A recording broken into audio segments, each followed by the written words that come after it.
নমস্কার দর্শকবৃন্দ, আজকের এই বিশেষ আলোচনায় আমরা জানব আসল ঈশ্বর কে, শাস্ত্র অনুযায়ী সত্যিকারের পূর্ণ পরমাত্মা কে। আমরা কি সঠিক ঈশ্বরকে জানি, নাকি শুধুমাত্র লোকাচারের ভিত্তিতে ঈশ্বরকে ধরে নিয়েছি? তো চলুন প্রথম প্রশ্নই জানা যাক। নমস্কার। নমস্কার। আচ্ছা, আপনি ইষ্ট ভগবান হিসেবে কাকে আপনি পুজো করেন? আপনি কি মানেন, কে পূর্ণ পরমাত্মা? পূর্ণ প্রমাণ তো আগে বাপ মায়ের পুজো করি, তারপরে রামের পুজো করি, রাম লক্ষ্মণ সীতার পুজো করি, হনুমানের পূজা করি, শিব ঠাকুরের পূজা করি, ফার্স্টে গণেশ পূজা করি, এগুলা আমি করি। মায়ের পূজা করি, দুর্গা মাতা, জগৎজননী। আচ্ছা, নমস্কার স্যার। বলুন। আপনার কাছেও একই প্রশ্ন যে আপনি ইষ্টদেব হিসেবে কাকে মানেন, আপনি কার পূজা করেন? ব্যাপার হচ্ছে ইষ্ট দেবতা বলে মানাটা তো আমরা সেই গুরু, বুঝলেন, গুরু যারা দীক্ষা দেয় তাদের নিয়ে আমরা তাকেই মানি, এবং ভগবান আমরা কৃষ্ণ রামচন্দ্র এই সকল তো আমরা তো কৃষ্ণ ভক্ত গৌরাঙ্গ মহাপ্রভুর আদর্শ নিয়ে চলি। কাজে আমাদের যে এই শাস্ত্রের যে আলোচনা, এই শাস্ত্র জিনিসটা একটা বন, বুঝলেন, ওই তর্কে আমরা যেতে পারবো না, আর ওই তর্কে গল্প করে নিয়ে আমরা উঠতেও পারবো না, এবং কেউ উঠতে পারবো না। বনের মধ্যে যে অনেক কিছু জিনিস আছে, ওই জিনিসগুলো সবাই হয়তো কেউ বলতে পারে যে আমরা সব কিছুই জানি, কিন্তু ওটা খারাপ জিনিস, কেউ কিন্তু আসল জিনিস জানে না। কাজে আমরা ওই কি বলে শ্রীকৃষ্ণকে নিয়ে মানি, গৌরাঙ্গ মহাপ্রভুর নীতি আদর্শ নিয়ে আমরা চার যুগের ব্যাপারটাও বলতে পারি। প্রথমে আমাদের সত্য যুগে বিষ্ণু, ত্রেতায় রামচন্দ্র, তারপরে কৃষ্ণ, কলিয়ে গৌরাঙ্গ মহাপ্রভু। তাতে আবার বাবা এই ছিনিমিনি খেলার কি দরকার? আমরা তো এই একেই জন সব ইষ্ট দেবতা, উনি তো একাই আছে, উনি তো সমস্ত বৃক্ষে আপনার ছড়াছড়ি করছে, বুঝলেন। ওইটাই যখন স্টেশন আছে, ওই স্টেশন থেকেই সব, ওই বিষ্ণু যেখানে সেইখানে স্টেশন, ওই বিষ্ণুই সব কিছু করেছে। তো যেমন কি দর্শকগণ আপনারা শুনলেন, যারা কৃষ্ণ ভক্ত এখানটায় তারা বলছেন যে তিনি একজনকেই মানেন, এবং তিনিই নাকি সমস্ত কিছু তৈরি করেছে, সৃষ্টি করেছে। আর তিনি তার সাথে এটাও বললেন যে আসল সত্য কি সেটা নাকি কেউই কখনো বলতে পারে না, কেউ জানে না। তাহলে এই যে ওনার উত্তর, এটার ওপর সন্ত রামপালজি মহারাজের শিষ্যদের কি মতামত, চলুন জানা যায়। নমস্কার স্যার। নমস্কার। আপনার নাম? আমার নাম রঘুনাথ কোলে। আপনি যে ওনাদের উত্তরটা শুনলেন, তো এইটার উপর আপনাদের কি বিচার? আমার বিচারে কোনো কিছু নেই, আমার জানার ইচ্ছা আছে যে যদি চারো যুগেতে চারটে রূপ ধারণ করে যদি বিষ্ণুই যদি এসে থাকে, তাহলে আমাদের যে ধর্মগ্রন্থ গীতা, বেদ, পুরাণ, এগুলোর কি প্রয়োজন ছিল? আর এইগুলো থেকে তাহলে কি প্রমাণ করাবার জন্য আজকে সারা দুনিয়া গীতা পড়ছে, বেদ পড়ছে, কোরআন পড়ছে, বাইবেল পড়ছে, সব ধর্মের মানুষরা তাদের গ্রন্থ পড়ছে, কেন পড়ছে? যদি এখানেই সব প্রমাণ হয়ে গেল যে এনারাই সত্য, এনারাই গড, এনারাই ঈশ্বর, আর এনারাই অবিনাশী। কিন্তু এখানে গীতায় বলেছে যে অবিনাশী কেউ অন্য, ভক্তি করতে হবে কোনো অন্যের, আর গুরু হতে হবে সদ্গুরু। তাহলে এই তিনটে জিনিসের খোলাসা একটু ওনাদের কাছ থেকে আমরা জানতে চাই, তারপরে এর খোলাসা আমরা দেব গীতা থেকে প্রমাণ করে। নমস্কার স্যার। নমস্কার। আপনার কাছে সেম একই প্রশ্ন, ওনাদের উত্তর শুনে আপনার কি মতামত? মতামত এটাই রয়েছে যে উনি যেটা বললেন যে ভগবান বিষ্ণু ত্রেতাতে রাম হয়ে এসছেন, আর তিনি ভগবান বিষ্ণুই তারপরে কৃষ্ণ হয়ে এসছেন, আর ওনারা এর ওপরে আর কাউকে জানেন না, আর এই বিষয়ে ওনারা চর্চা করতে চান না। তো আমরা এদিকে জানি যে ব্রহ্মা আছেন, বিষ্ণু আছেন, শঙ্কর আছেন, আমরা ত্রিদেব হিসেবে জানি। তাহলে এখানে তিনজন আছেন, তাহলে সেই এক পরমেশ্বর কে আছেন, যেটা আমাদের শাস্ত্রের মধ্যে বলা আছে।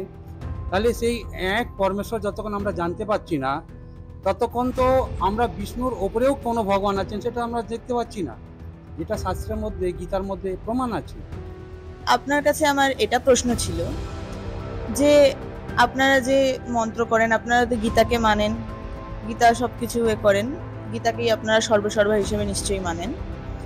তো আপনারা কি মন্ত্র জপ করেন, কি ভক্তি সাধনা করেন, কেরাম করে করেন, আর আপনারা যে যাকে ইষ্টদেব হিসেবে মানেন, তো তার ব্যাপারে গীতায় কি লেখা আছে? গীতায় প্রমাণ আছে?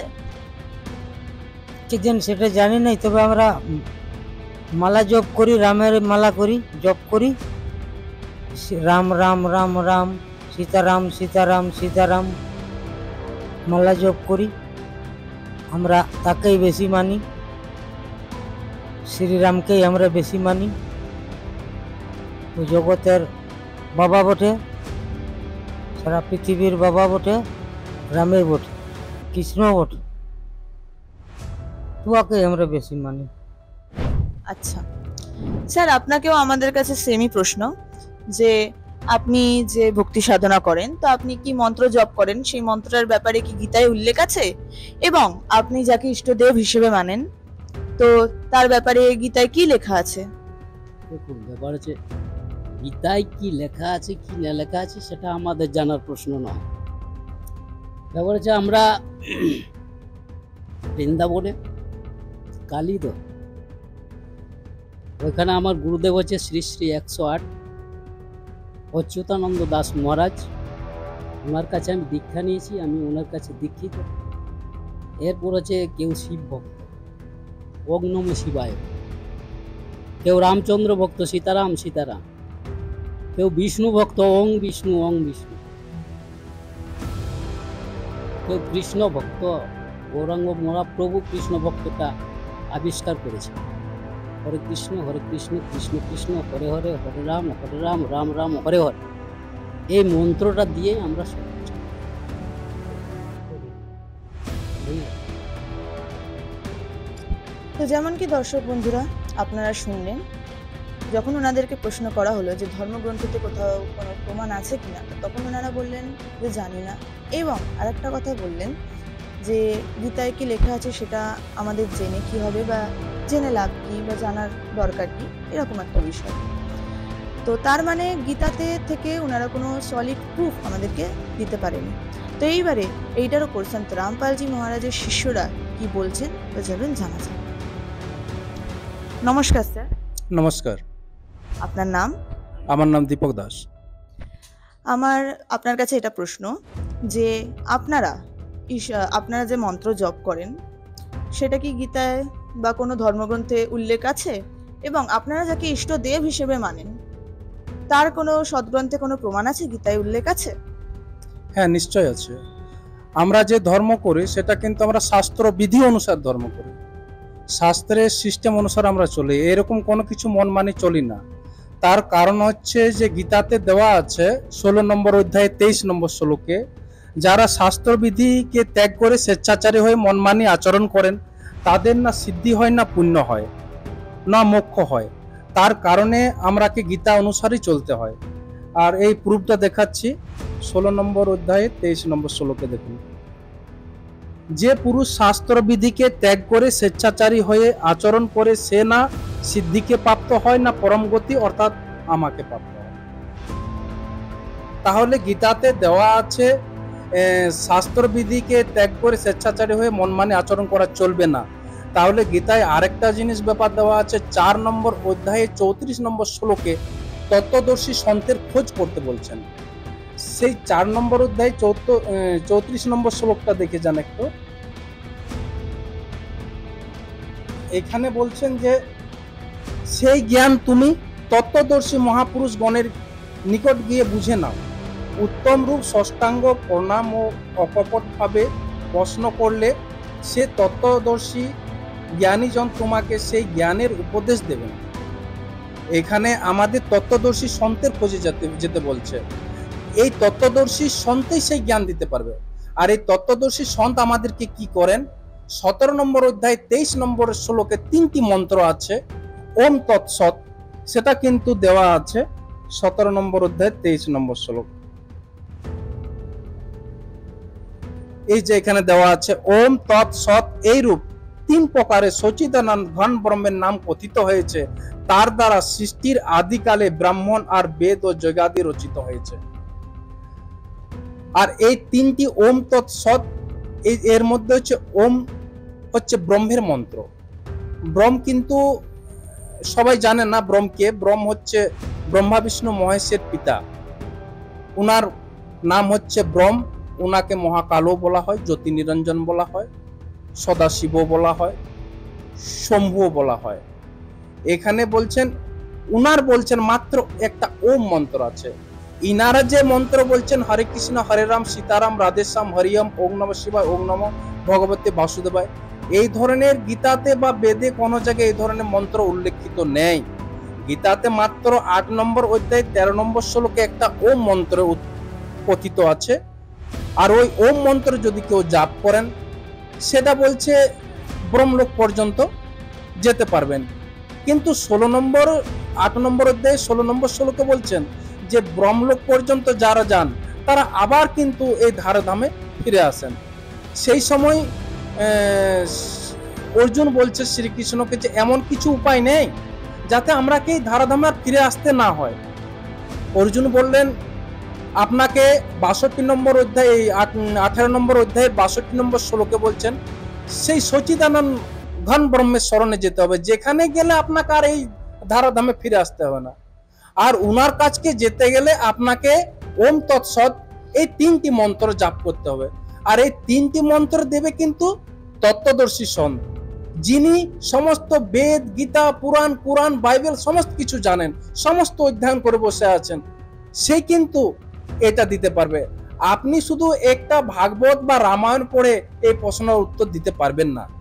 এই তত্ত্বদর্শী সন্ত উনিই হলেন যে সমস্ত গ্রন্থকে কণ্ঠস্থ করে রেখেছেন, সমস্ত প্রশ্নের উত্তর দিতে পারেন, তাকেই তত্ত্বদর্শী সন্ত বলা হয়।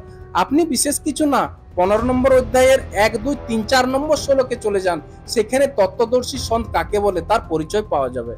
আর তত্ত্বদর্শী সন্ত বলছেন আমাকে ষষ্ঠাঙ্গ প্রণাম করুন, ষষ্ঠাঙ্গ প্রণাম। আর এখানে কিন্তু ব্রহ্মা বিষ্ণু মহেশ বা যিনি গীতার জ্ঞান দিচ্ছেন উনি বলছেন আমাকে প্রণাম করুন। ষষ্ঠাঙ্গ প্রণাম হচ্ছে যিনি সমস্ত অঙ্গকে প্রদান করছেন। তাহলে সেই ষষ্ঠাঙ্গ প্রণাম করা সাধারণ ব্যাপার নয়, উনি সাক্ষাৎ পরমাত্মা হন।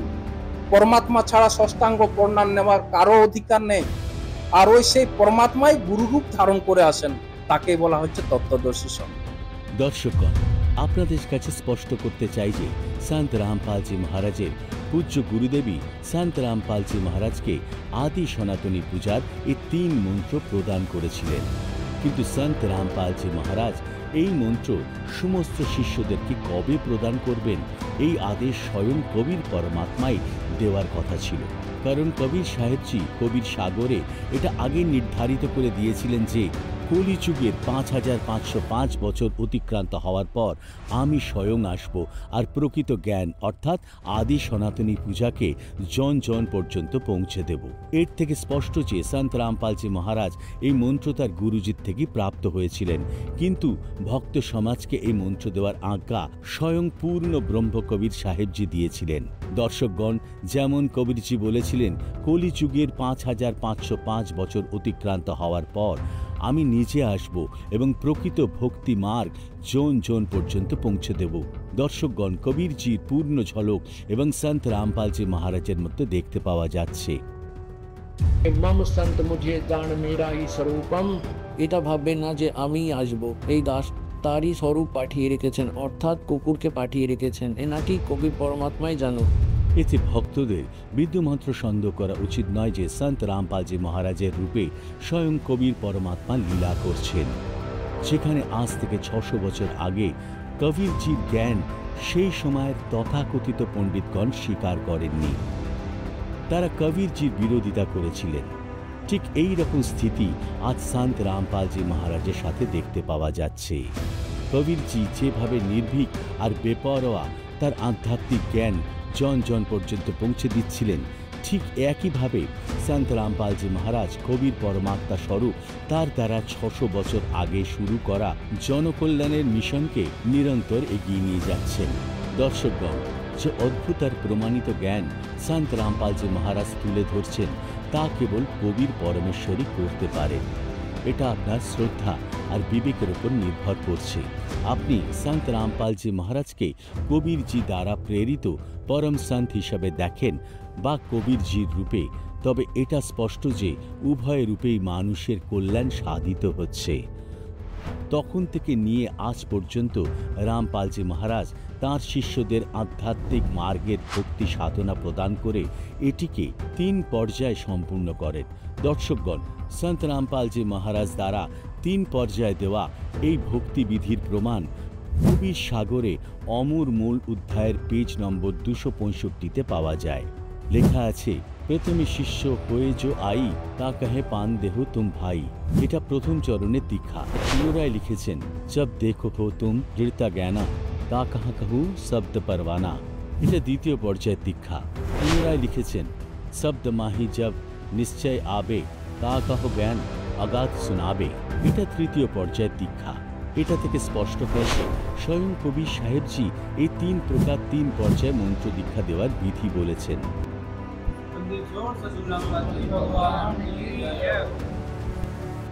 তো চলুন এবার তৃতীয় প্রশ্নে এগোনো যাক। আপনার কাছে আমার এটাই প্রশ্ন যে আপনাদের মতে সৎগুরু কে এবং তার লক্ষণ কি? আপনাদের কি মতে কি বলে? আমাদের মতে কি বলে, আমাদের গুরু বাবাকে আমরা বেশি পূজন করি। সৎগুরু, পিতামাতা গুরু, তাদের এই পুজো আমরা বেশি করি। গুরুদেবের যে মন্ত্র শেখায় সে মন্ত্রটা বলি, মালা জপ করি সন্ধ্যা সকাল 3 বেলা, আর কিছু করি নেই। আচ্ছা স্যার, আপনার কাছেও আমাদের সেম প্রশ্ন যে আপনাদের মতে সদ্গুরু কে এবং সদ্গুরুর লক্ষণ কি কি বলে আপনাদের মতে? দেখুন, সৎগুরু আর অসৎগুরু, যখন গুরুর কর্তব্য গল্প আছে তখন সৎগুরু আর অসৎগুরু ওই সকল প্রশ্নে আমরা যাচ্ছি না। গুরু, সৎগুরু যারা দীক্ষা দেয় তারাই গুরু, বাবা পিতামা তারাও গুরু, বুঝলেন? আর কি এই গুরু সম্পর্কে আমরা আর কি বলবো? যারা দীক্ষা দেয় তারাই সৎগুরু। তো যেমন কি দর্শকগণ আপনারা শুনলেন, তাদের মতে হচ্ছে তারা মা বাবার প্রথমে আরাধনা করে, তারপরে রাম সীতা এবং ওনাদের গুরুদেব যে মন্ত্র দিয়েছে রাম রাম হরে কৃষ্ণ সেগুলোকে ওনারা জপ করেন।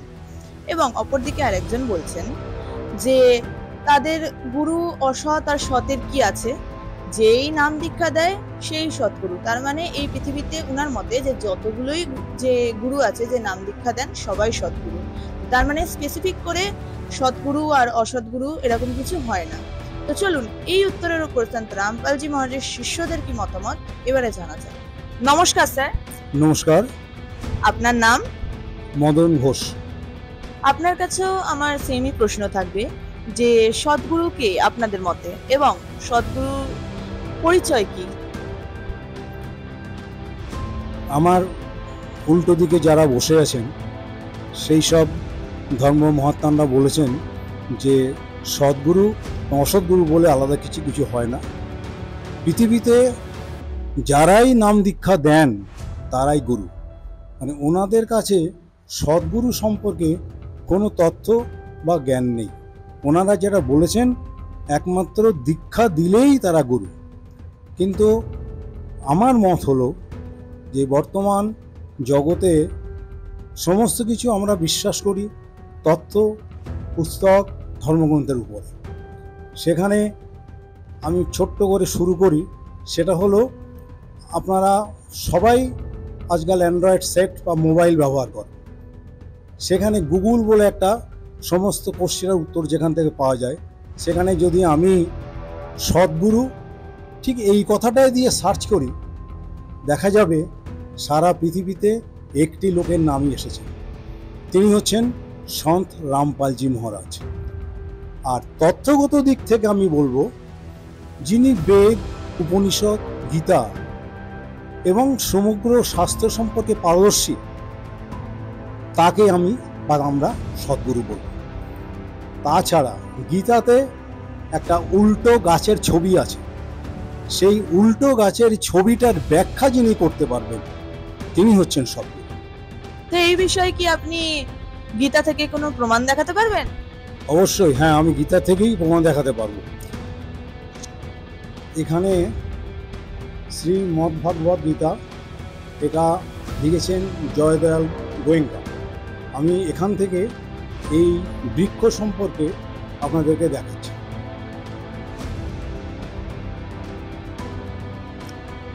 এখানে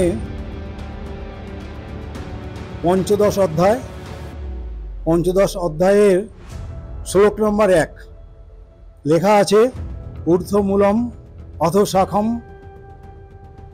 প্রায়োরবাহম ছন্দাসিংহাস্য পর্ণান্যস্তং বেদ বেদবিদ। এখানে এই যে শ্লোকটা দেওয়া আছে, এই শ্লোকের ব্যাপারে আমি যেটা অর্থ বলি সেটা হলো যে গীতাতে এই যে শ্লোকটা দেওয়া আছে, এখানে যে গাছের মানে উল্টো, অর্থাৎ শিকড়টা উপরের দিকে এবং মাথাটা নিচের দিকে, কেন এইটা, এর ব্যাখ্যা যিনি দিতে পারবেন তিনি হচ্ছেন তত্ত্বদর্শী। সেদিক থেকে বলতে গেলে আমাদের গুরুদেব সন্ত রামপালজি মহারাজ এই ব্যাখ্যাটা দিয়েছেন। তাছাড়া উনি গীতা, বেদ, উপনিষদ প্রভৃতি বিষয় সম্পর্কে ওনার যথেষ্ট তত্ত্বজ্ঞান আছে। সুতরাং আমি সন্ত রামপালজি মহারাজের পক্ষ থেকে বলবো, আমাদের সন্ত রামপালজি মহারাজ হচ্ছেন একমাত্র তত্ত্ব। দেখুন, গুরু শব্দের অর্থ হচ্ছে অন্ধকার থেকে যিনি আলোয় নিতে পারেন তিনিই গুরু। তো গুরু হতে পারে মানুষ, গুরু হতে পারে বই, কারণ একটা বই দাঁড়ের মতো কাজ করে। গুরুর চেয়েও এরকম দেখা গেছে যে একটা ভালো গ্রন্থ সেটা একটা ভালো গুরুর মতোই কাজ করে। গীতাতে লেখা আছে ওম তৎসৎ। আমি যদি গীতাকে গুরু নিয়ে ওম তৎসৎ জপতে থাকি, আমার অসুবিধা কোথায়? আপনারাও তো বলছেন যে গীতাতে লেখা আছে ওম তৎসৎ, এই হচ্ছে মুক্তির দ্বার। তাহলে ওম তৎসৎ জপ করলে তো গীতাকে মানলেই তো হয়ে গেল, গীতাও তো গুরু আমার কাছে হতে পারে।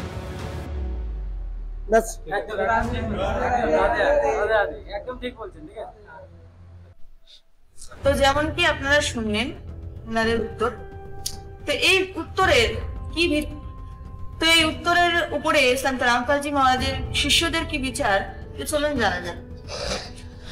আমার সামনে কর্তৃপক্ষ বললেন যে এই জগতে সেখান থেকে জ্ঞান পাওয়া যায়, গীতার থেকে আমরা জ্ঞান পাই, অর্থাৎ অন্ধকারকে দূর করার জন্য যে সমস্ত জায়গা থেকে আমরা জ্ঞান পাই তারাই। উনি গীতাকে গুরু বলছেন, কিন্তু এর আগে প্রশ্ন ছিল যে সদ্গুরু কে? সদ্গুরু কোন একটা প্রাণী, অর্থাৎ মনুষ্য সদৃশ এরকমই হবেন। এই উত্তরটা আমি আশা করেছিলাম উনি যখন উত্তরটা দেবেন সেটা কোনো মানুষের আকৃতির হবে, বা কোনো প্রাণী কোনো মানুষের নাম বলবেন, বা যারা বিখ্যাত হয়েছে এরকম কোনো ধর্মগুরু বা সদ্গুরুর কথা বলবেন, কিন্তু উনি বই দেখাবেন। সুতরাং এইখানে আমরা দ্বিমত করছি, সঠিক গুরুকে বা সদ্গুরু কাকে বলে সেই সম্পর্কে ওনারা এই সম্পর্কে আমি বলতে চাইবো যে উনি যেভাবে বললেন একটা যে মানে যে কোনো লোক গুরু হয়ে গেল, দীক্ষা দিয়ে এলো, আমি গুরু নিয়ে এলাম, গুরু অন্ধকার থেকে প্রকাশে নিয়ে যাওয়ার নাম হলো গুরু। এটা গীতা বই যদি পড়ে আমরা কি করছি ওইটাও আমাদের গুরু, কিন্তু না, গুরুর একটা লক্ষণ আছে। আমাদের গুরুদেব আমরাও জানতাম না, আমাদের গুরুদেব সন্ত রামপালজি মহারাজের কৃপায় আজকে আমরা কিছু বলতে পারছি আপনাদের কাছে গীতা নিয়ে, বেদ নিয়ে। কিন্তু উনি হলেন একমাত্র সদ্গুরু, উনি আমাদেরকে বেদ গীতা নিয়ে প্রমাণ করে দেখাচ্ছেন যে গুরু কি কাকে বলা হয়, সদ্গুরু কে হয়। তার জন্য এটা বাণী আছে যে সদ্গুরু কে লক্ষণ कहूं मधुरे बैन विनोद, 4 वेद 60 शास्त्र कहे 18 वेद। তার মানে কি হলো যে সদ্গুরু কি নিয়ম, যিনি 4টা বেদের জ্ঞান আছে, যিনার কাছে জ্ঞান আছে, তার 6টা শাস্ত্র 18 পুরাণের জ্ঞান আছে, আরো সমগ্র যে ধর্ম শাস্ত্র তাদের যে জ্ঞানটা যার কাছে আছে সে হলো সদ্গুরু। এই সময় আমরা দেখছি যে হিন্দু হোক, মুসলিম হোক, যে কোনো ধর্মের লোক হোক, কারো কাছে নিজের শাস্ত্রের জ্ঞান, তো অন্য ধর্মের জ্ঞান কি করতে, কিন্তু সেইখানে আমাদের গুরুদেব সব শাস্ত্র ধর্মশাস্ত্র খুলে আমাদেরকে দেখিয়ে দিয়েছেন যে সদ্গুরু কাকে বলা হয় আর সদ্গুরু লক্ষণ কি, সেটা গীতাতেও লেখা আছে। তো গীতা যদি বললে হয়ে যেত তাহলে তো গুরু কোনো থাকতো না, মানে ইম্পর্টেন্সই থাকতো না। ওই জন্য আমাদের গুরুদেবকে गुरु बिन वेद पढ़े जो प्राणी, समझे न सार रहे अज्ञान। और गुरु बिन भ्रम न छूटे भाई, कोटि उपाय करे चतुराई। তার মানে কি হলো যে গুরু ছাড়া যতই আমরা বেদ পড়ি, গীতা পড়ি, শাস্ত্র পড়ি, কোনোদিন বুঝতে পারবো না, জ্ঞান হবে না। কেন এটা দেখতে পেয়েছি তো, সত্যযুগ ত্রেতা দ্বাপর থেকে চলে আসে এই গীতা মহাভারত সব পড়ে পড়ে আজ পর্যন্ত কেউ বুঝতেই পারে না গীতাতে কি লেখা আছে, কি মন্ত্র দিয়ে মোক্ষ যার যা মন ইচ্ছা সেই করছে। হ্যাঁ, তো সেই জন্য আজকে একমাত্র গুরু হলেন সদ্গুরু সন্ত রামপালজি মহারাজ। তিনি সব শাস্ত্র দিয়ে খুলে আমাদেরকে দেখাচ্ছেন যে দেখো সদ্গুরুর লক্ষণ কি হয়। গীতাতে লেখা আছে, দেখুন আপনাকে দেখায়, এলো শ্রীমদ ভাগবত গীতা।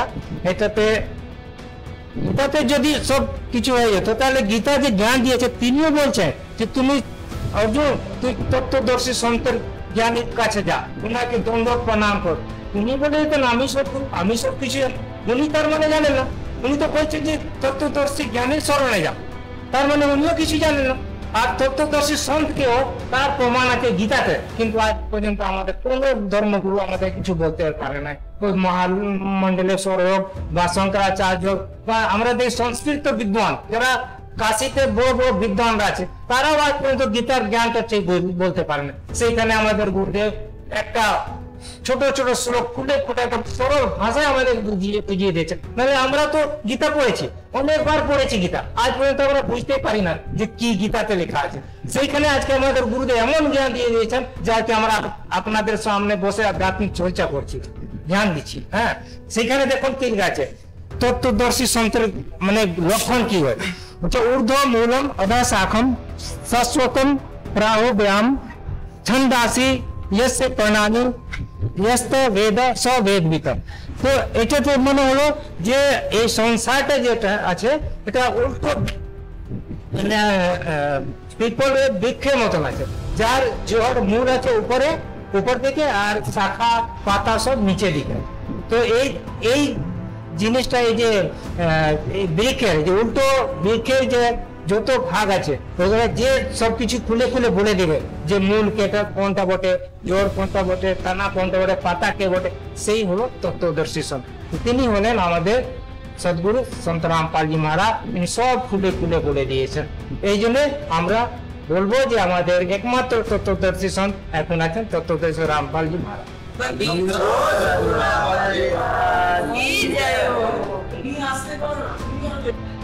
যেমন কি দর্শকগণ আপনারা দেখলেন সন্ত রামপাল মহারাজের শিষ্যরা শাস্ত্র খুলে গীতা খুলে খুব সুন্দরভাবেই বুঝিয়ে দিয়েছেন। তো এই যে ওনারা যে উত্তর দিলেন সেটার ব্যাপারে কৃষ্ণ ভক্তদের কি মতামত চলেন জানা যাক। তোমরা যেটা গীতা খুলে দেখালেন যে সন্ত রামপাল মহারাজই এখন তত্ত্বদর্শী সন্ত, তো এর প্রমাণ কি আছে যে গীতায় লেখা আছে সন্ত রামপাল মহারাজই তত্ত্বদর্শী সন্ত? এর কি প্রমাণ আছে? আর এই তত্ত্বদর্শী সন্ত দেশে নাই, সে দেশ কি চলছে না? তাদের কি গুরু নাই? আমেরিকা, চীন, জাপান, রাশিয়া এত বড় বড় ডেভেলপ কান্ট্রি, তারা একটা বইকে কেন্দ্র করে বড় বড় জায়গায় গিয়েছে। একটা বই আনতে 14 কিলোমিটার সাঁতরিয়ে গিয়েছিলেন আব্রাহাম লিঙ্কন। সারা পৃথিবীতে তার নাম আছে, স্বর্ণাক্ষরে লেখা আছে, ইতিহাস প্রুফ দেয়। তা সে একটা বইকে তৈরি করেনি, গুরু করেনি, তারা কিভাবে চলছে বলুন?